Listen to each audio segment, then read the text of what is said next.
Pumaparada ang Montero Sport na ito sa harapan ng isang police station sa Quezon City nitong September 7 nang bigla na lang humarurot patras. Bumangga sa pader at napatumbang tatlong nakaparada motorsiklo.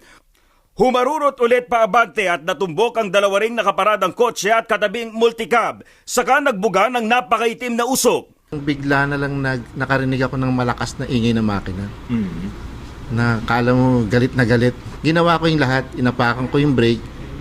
At hinandbrake ko. Pero wala dire-diretso May isa demonyo yung sasakyan. Kala ko katapusan ko na ng panahon na yun. Wasak na wasak ang harapan ng dalawang sasakyang pag-aari ng mga pulis. Sa totoo lang, bago ko bilhin yung Montero, may nag-advise na sa akin na naka-aksidente siya. Ganyan din. Hindi naman ako naniwala.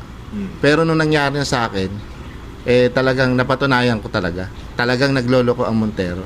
Napudpod naman ang gulong ng SUV dahil kahit nakahinto na raw ito ay umaandar pa rin. Masama ang loob ni JR dahil siya pa ang sinisi ng Mitsubishi Motors sa pangyayari. Maari daw natapakan ko yung accelerator. Etong sasakyan na to, napakatagal ko ng gamit. Pinapasimulate ko nga sa kanila kung kaya nilang gawin. Hindi nila masabi.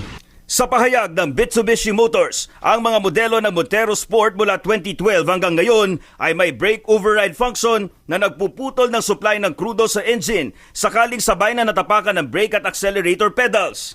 Ayon kay JR, kung totoo ito, bakit hindi ito nangyari sa kanyang SUV na 2013 model? Hindi rin gumana ang airbag sa lakas ng pagbangga.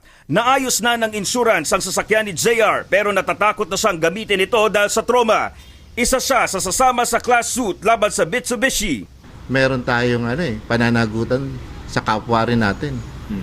At saka konsensya natin kung halimbawang alam na natin na ganito, may madisgrasya na naman.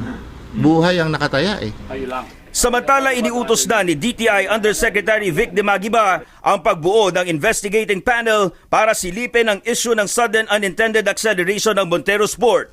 What we will initiate is to cover all the units of motor vehicles Mitsubishi that were sold from the time that it was introduced in the Philippines. And I think it was in 2010. 2 araw ang ibibigay sa panel para kunin ang komento ng lahat ng stakeholders gaya ng mga eksperto, opisyal ng Mitsubishi at ilang biktima. Sa susunod na 2 linggo, magpapasya ang DTI kung magpapatupad sila ng mandatory recall sa Mitsubishi Montero. Sa tala ng DTI, 10 lang ang nagreklamo sa kanila kaugnay ng sudden unintended acceleration ng Montero Sport kumpara sa 97 na kaso na inamin ng Mitsubishi noong Mayo. Dominic Almelor, ABS-CBN News.